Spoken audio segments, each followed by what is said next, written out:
Hey everyone, hello. Happy, I believe it's Thursday or whenever you're watching this, and welcome to our first stitch along. As you can see, I've got my supplies laid out for us this evening.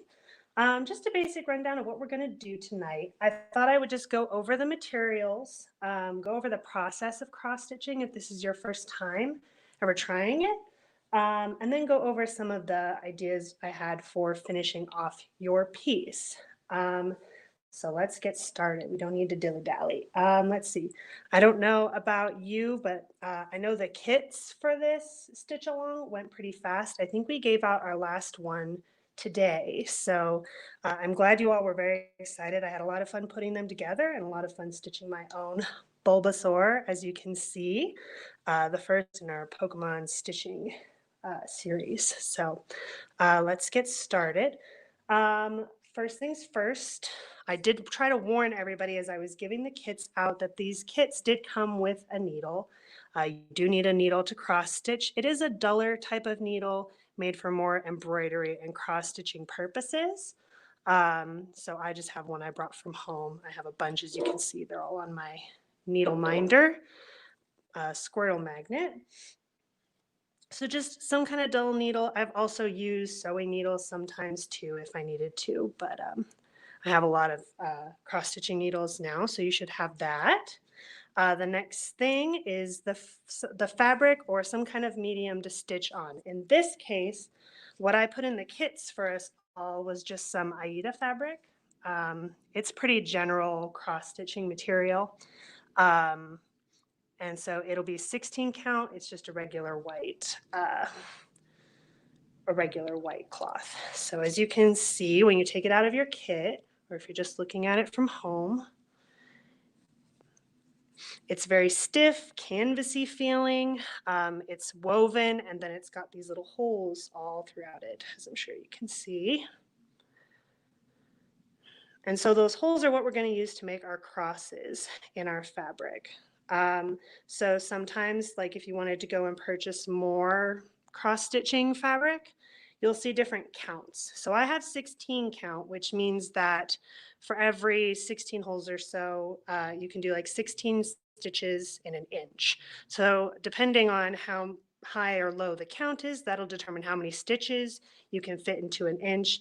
It's going to change the size of your finished piece, and it's also going to change how much floss you're going to use for the project. So that's why it's important to take the count into consideration when you're looking at the fabric. I've seen linen where it's like 22 count or even higher than that, and it's really small crosses.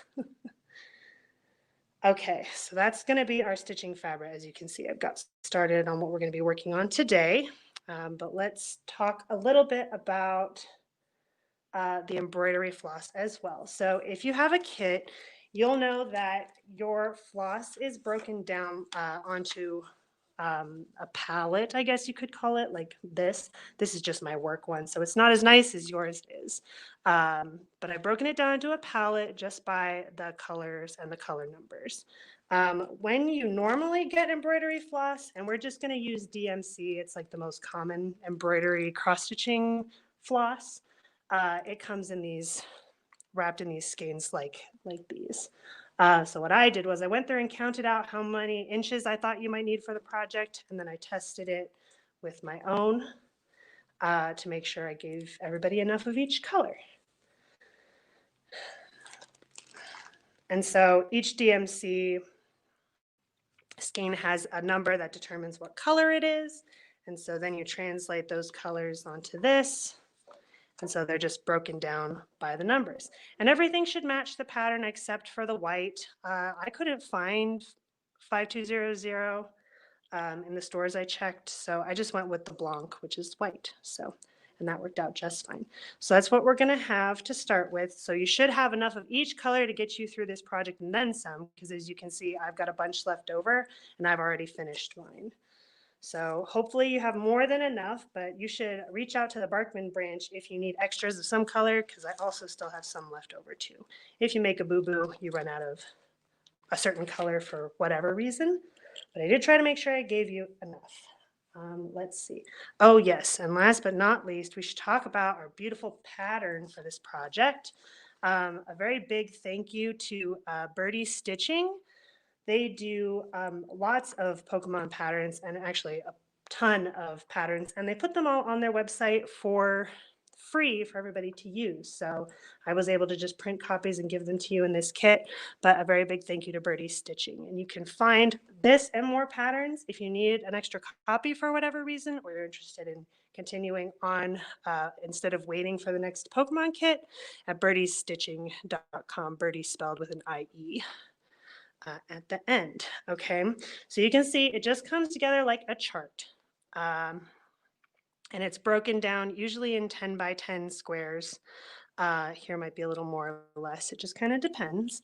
But it's like a little grid spacing chart. So each square has the symbol and the color. On these particular charts, it has both. I've done some charts where it doesn't have the color, and it's very difficult to tell if you're stitching it correctly sometimes. Thankfully, this one has both the symbol and the color. And then we have our key on the side here. This has all of our DMC numbers, so we know which number from our skein or our grid spacing palette that I've given you to use. And then the key also has the symbol to use for each color. And the color on the side as well. And then there is just a little note at the bottom saying how big the finished item should be, depending on the count that you use, which is something we just talked about, as well as how many stitches each way it is, which is helpful when cutting out your fabric. If you want to cut out a square rectangle before you stitch on it. Sometimes you can use a larger piece and then stitch on it and then cut out the fabric. But I've given you each a square. You should have more than enough room. As you can see, I've started trimming mine down after I finished, but I gave myself a lot of extra room along the sides here. So long as we start correctly, we shouldn't be running off the edge of anything, hopefully. Okay, let's see.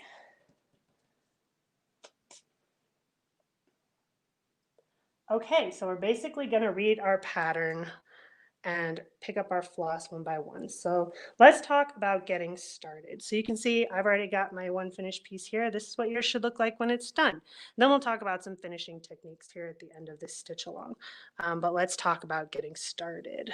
Okay, let's see. For your needles, I recommend getting something you can store it on or in when you're not using it instead of putting it in your fabric, because it can increase the hole sizes in your fabric, which isn't great, and leave a mark sometimes.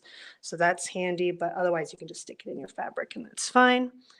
As you can see, I've already started stitching. There's two ways we can look at cross stitching in order to get started.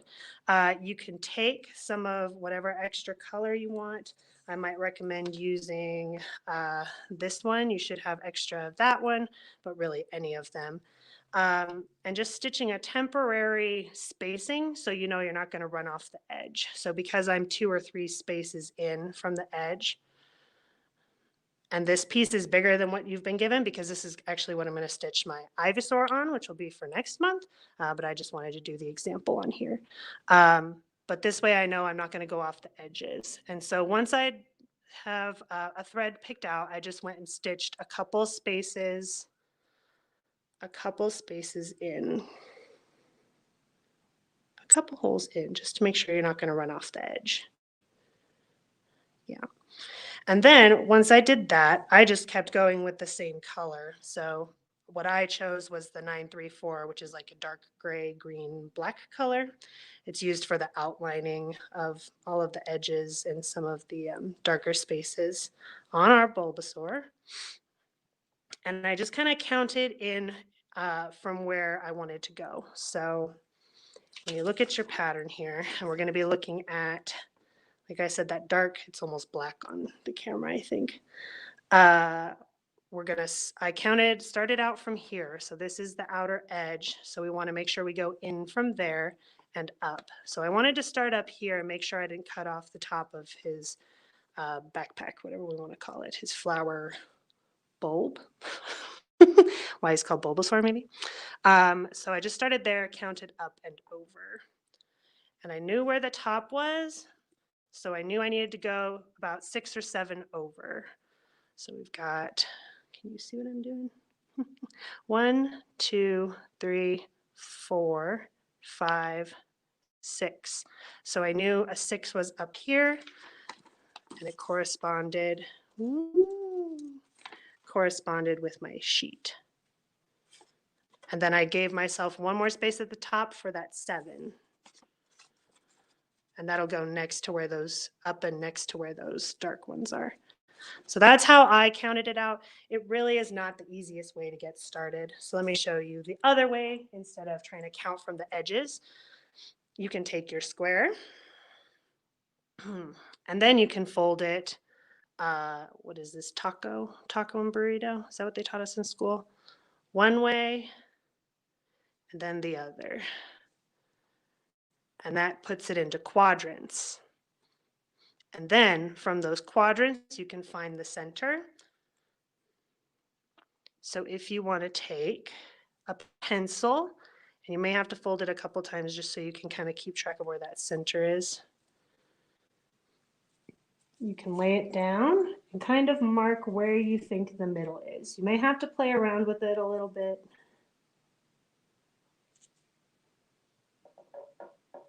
But like I said, I gave you enough room on the edges, so you should be okay. Okay, you're going to mark the middle-ish, and then you know where your middle is. So you should be able to work out from there and not go off the edges. So then once you know where the middle is, you can go back to your pattern.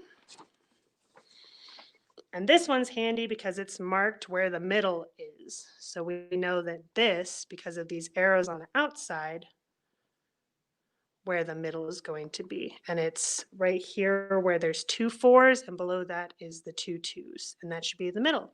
So then when you look at where you marked your center, you know above that dot, you can do the 2 4s, and below that dot, you can do the 2 2s, and that can be your starting point. So that's another easier way to do it. And you do want to be careful. Counting in cross stitch is very important. And I can show you an example of what happens when you don't count correctly. So we have here my beautiful large Pokemon cross stitch piece that I've been working on.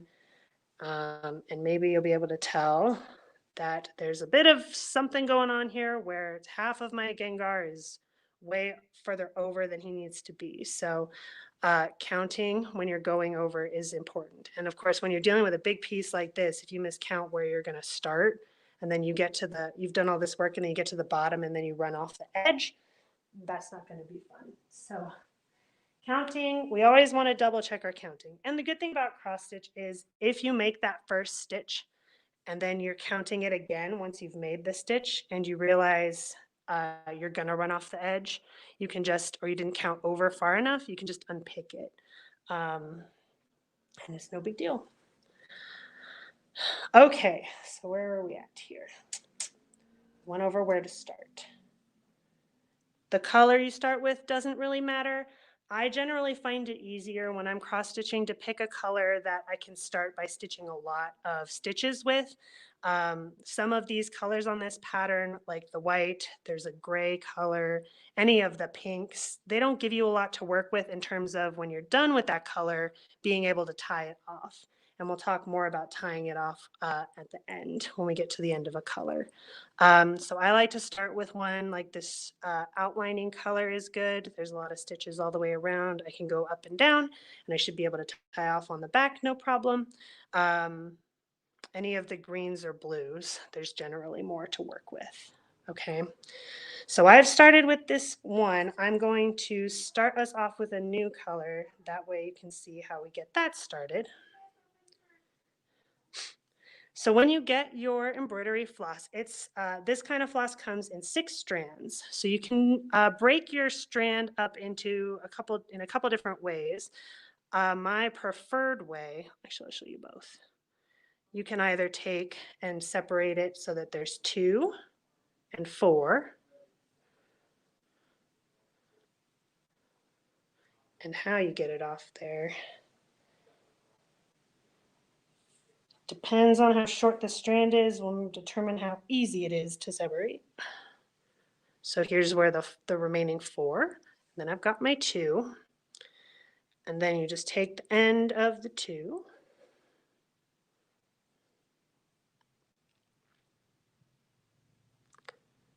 and then you thread it. Of course, now I'm on camera, so it's gonna be hard. Oh, actually, that's pretty easy. Okay, and then you've got it threaded. But see, the problem I have with this method is when you do it this way, uh, and if you don't want any knots on the back of your piece, which I don't like knots on the back of my piece, it kind of warps the front sometimes. What you can do is tie a quick slip knot on the end of your thread. I'm not going to do it because I don't like it, but what you could do is tie a knot on the end of your thread, and then your thread won't slip out. But if you don't like that, don't like having knots on the back and you don't want to knot it, then you have to secure both ends somehow, which means you have to pay attention to make sure as you're stitching along that you're not pulling out your stitches as you're stitching. So this is with 2 strands. Once again, can you see up close? Picked kind of a difficult craft to be able to show you up close. 2 strands. So let me show you with 1 strand. So I'm going to separate what I had in half. And see, now I've just got the 1. And you're going to fold that long piece in half.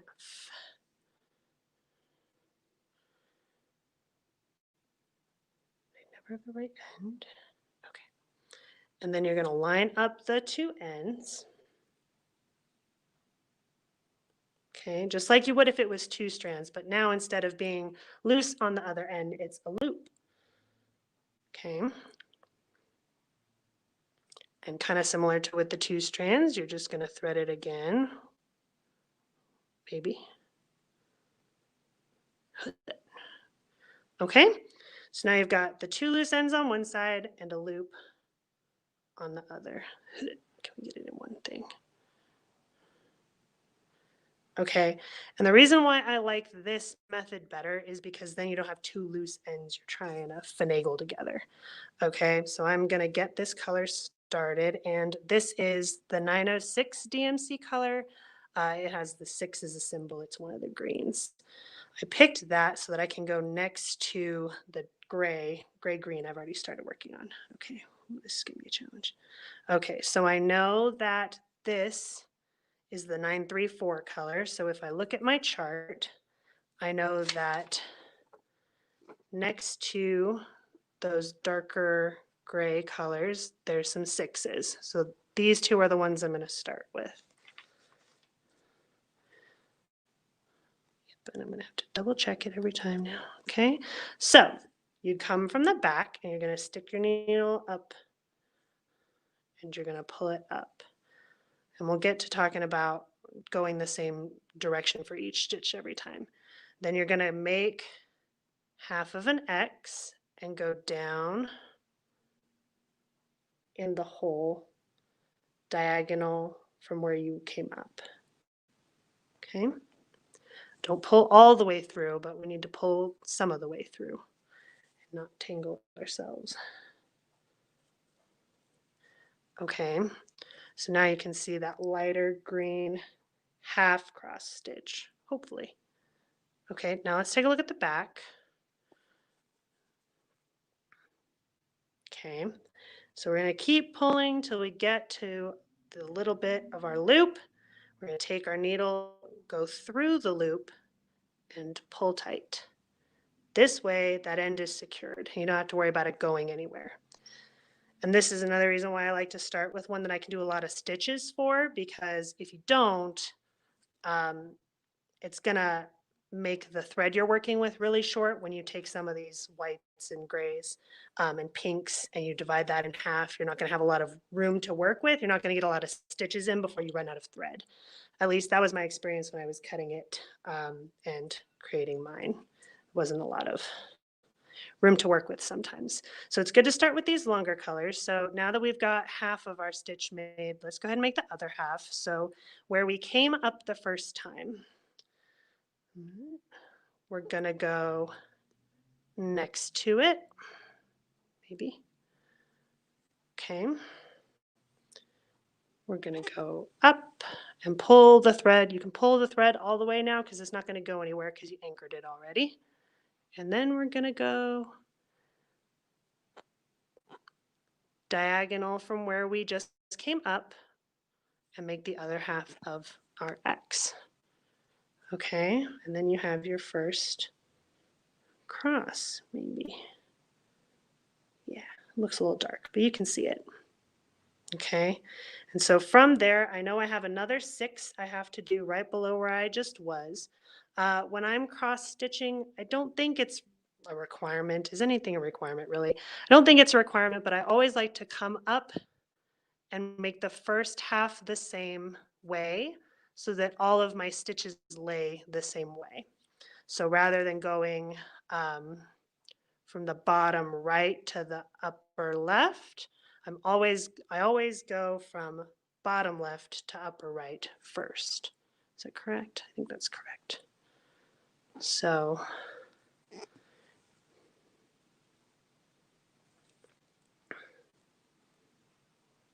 bottom left to upper right, and then we're going to go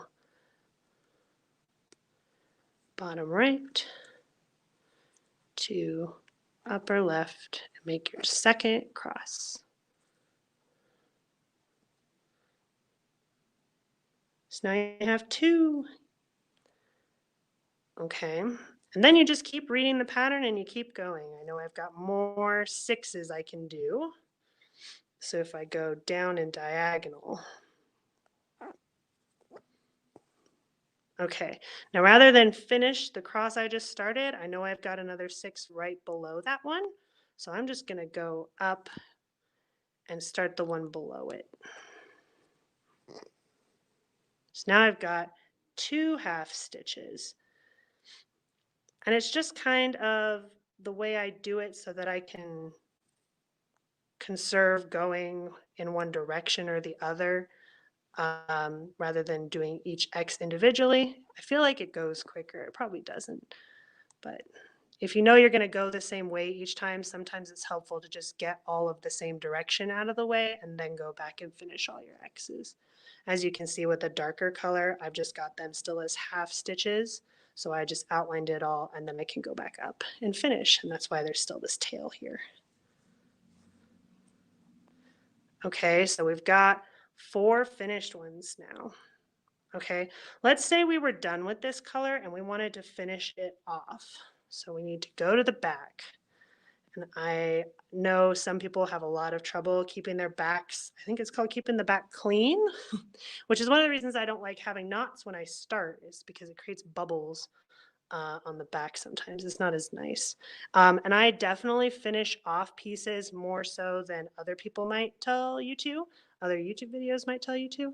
But I'm paranoid about if I finish a piece and then like I want to wash it just to clean it off before I frame it or anything like that.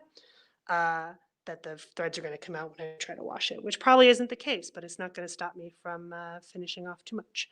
So I just like to run my needle under the threads of the stitches I've already worked. And I just do that a few times with a few nearby stitches, which is why it's helpful to have a thread color you're working with where there's a lot of stitches. That way you have something to weave them under. Otherwise it's just floating out here.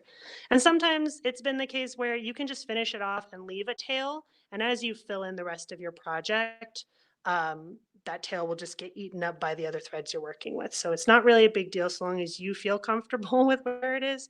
I am super paranoid about it falling out. So I like to make sure, because I'm not going to knot the end, that it's not going to go anywhere.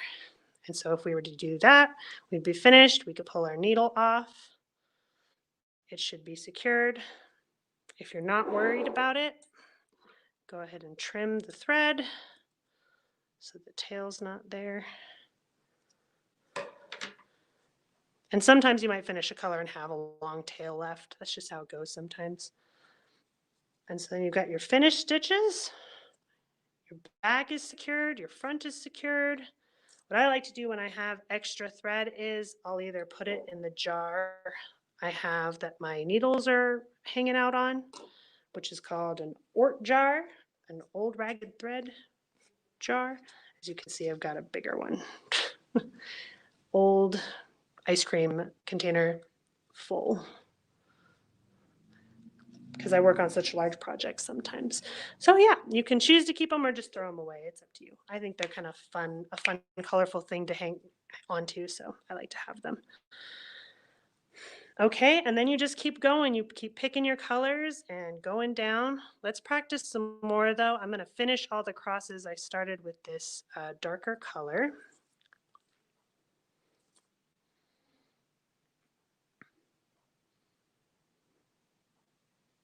This one's going to fight with me more.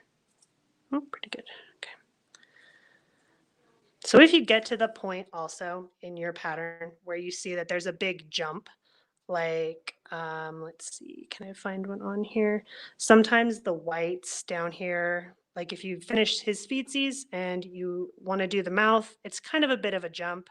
Sometimes what I'll do is just leave the edge if there's still some thread left, which with the whites might not be the case. But if you have thread left like this, I just go up and half finish a stitch like I have done on this so far, and then just take the needle off and then have the thread hanging out on the side. That way, once I've filled in some more of the color, I can thread my way up into the white. Let's see if you can see on the back of this one.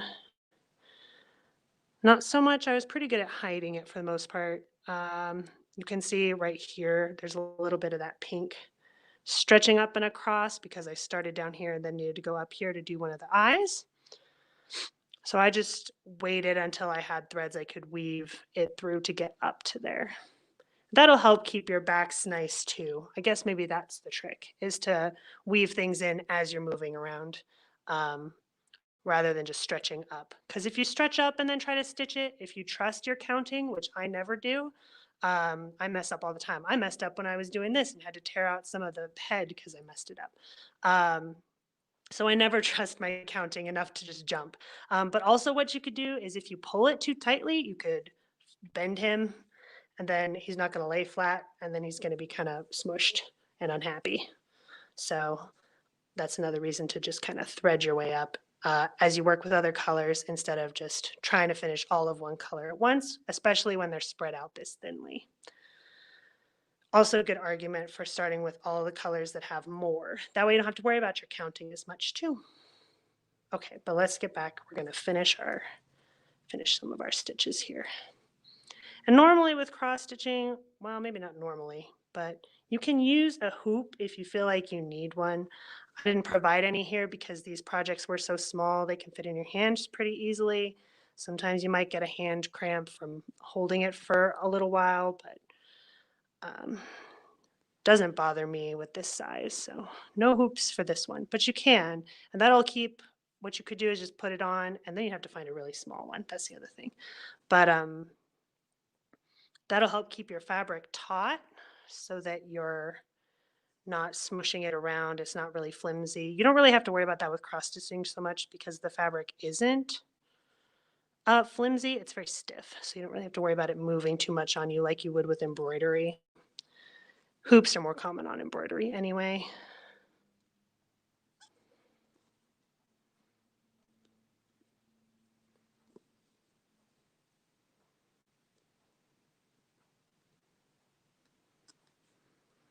So overall, how many hours do I think? I did this off and on for maybe over the course of a week, really not that many hours at all. I think if I had sat down and was listening to an audiobook, which is normally what I like to do when I'm working on my large cross stitch pieces, I would have got it done faster than what I did. So I'll be curious to see how fast y'all get yours done. Can you break like 3 or 4 hours?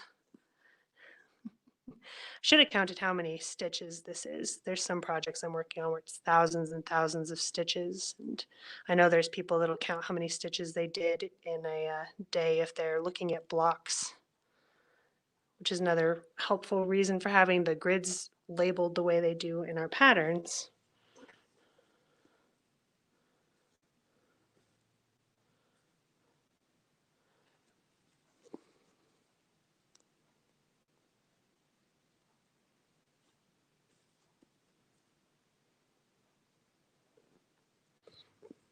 And it's a good thing this is a dull needle. I'd be stabbing myself all the time.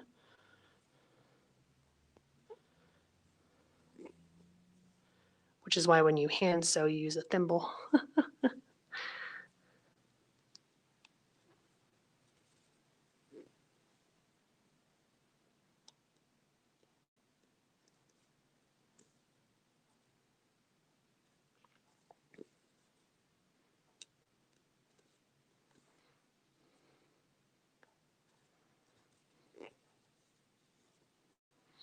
Okay, that's as far as I think I'm gonna go. And I'm gonna finish off this one once again by weaving through 2 many times. And as you fill it in more, you'll want to strategically weave. Don't weave through what you've already weaved through, if that makes sense. Otherwise, it'll just feel bulky, right, where you've weaved all of the colors in, which can be tricky when it's a lot of colors in a very small area. Like maybe some area around the eye might be tricky, where it's 1, 2, 3, 4, 5, maybe 5 or 6 colors all in that small area, but you should be okay. And I'm just going to leave the tail long for now, since I'm probably going to take that out and save that thread for another project, since I already have my finished one. Okay. What else do we need to talk about?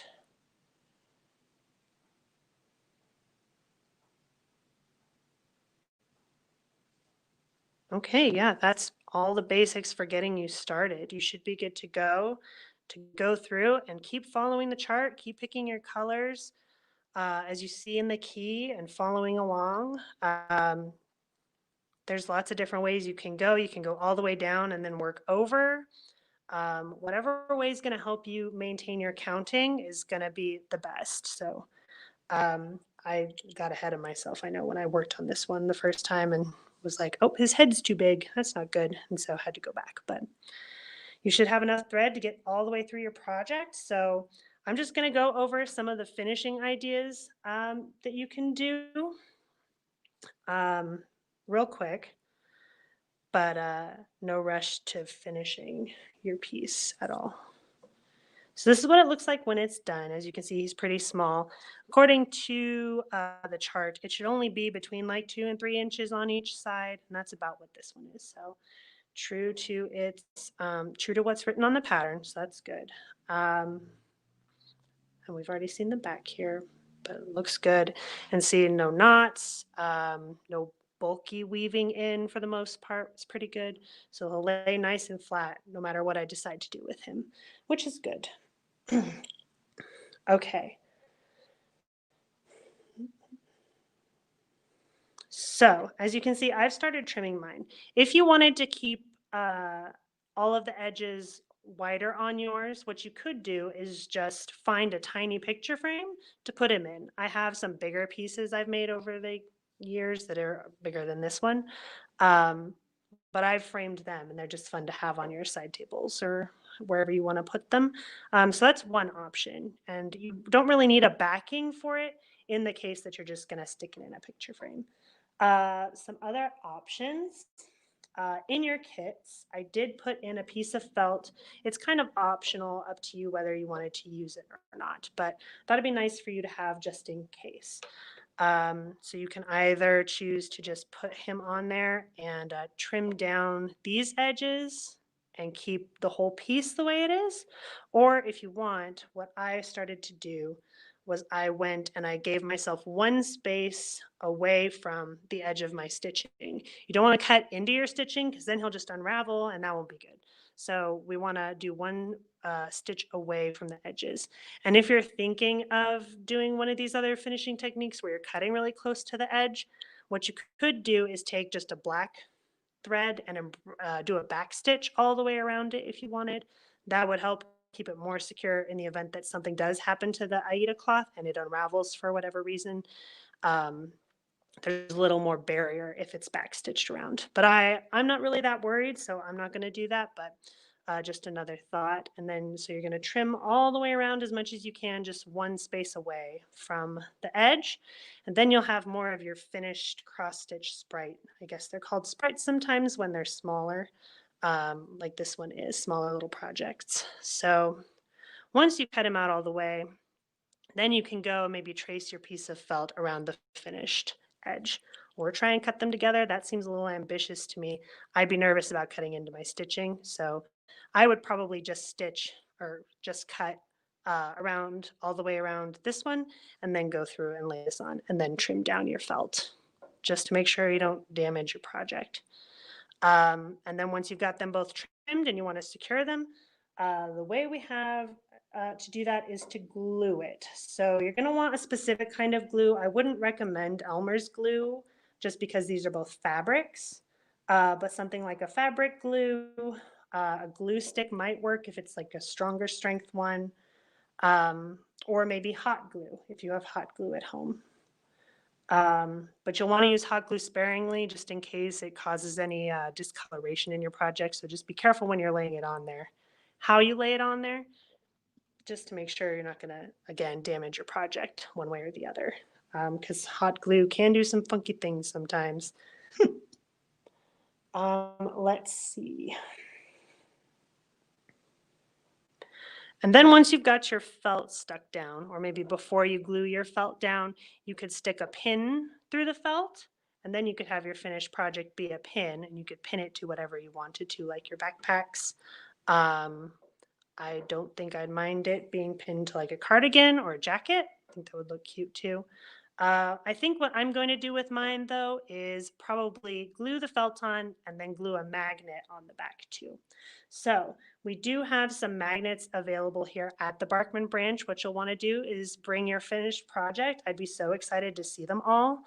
And then we can glue the magnet onto the back for you. I didn't put those in there just because I didn't want them getting lost in the shuffle, but we do have them here. And then it's a good excuse for me to see your finished project too. Let's see. And then you could put it on any metal surface like a fridge. I think I would like to have a large collection of these on my fridge, which is one of the reasons why I started the project. But I think they'd be really cute on anybody's fridge. Let's see. Oh, and let's not forget while we're working with our threads, once you've peeled off the ply you have, put it back in its numbered hole. Otherwise, you might forget what color was what. Let's see.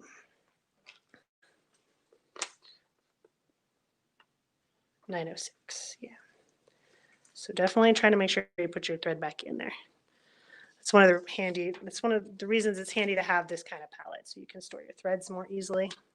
I think I gave everybody a paper clip on there too, just to kind of keep them secured since some of them are so short they might fall out pretty easily. So that's why that's there.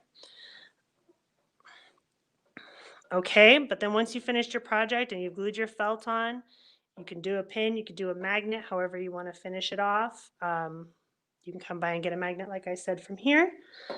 But otherwise, then you'll have your first finished cross stitch project. So I hope all of that made sense. I hope you enjoy your first foray, if it is your first, into cross stitching. I find it pretty relaxing. Some people wonder why I have all the patience to do it, but to me, it's not really patience, and I love to listen to audiobooks. So it's helpful to have something to do with my hands while I'm listening to the audiobook. That's maybe not a chore like washing dishes. So I like to sit down, spend an hour or two cross stitching and listening to an audiobook. But I hope you have fun with this creative project. And I look forward to seeing all of your finished projects. Feel free also to get pictures to us somehow, whatever way that may be. I think we'd all love to see your finished projects. But that's all for this one. So good luck. If you have any problems, you can always come by the Barkman branch and I'd be happy to walk you through any troubles you might be having with your project too. So take care. Have a good rest of your evening if you're going to keep on stitching. I know we're going to do Ivysaur for the month of February, but after that, I'm not real sure. I think I'd like to do Charmander and Squirtle and Pikachu and get the four basics out of the way. So that might be what we're looking forward to up through until maybe the beginning of the summer. So have a good evening, everybody. I'll talk to you next time. Bye.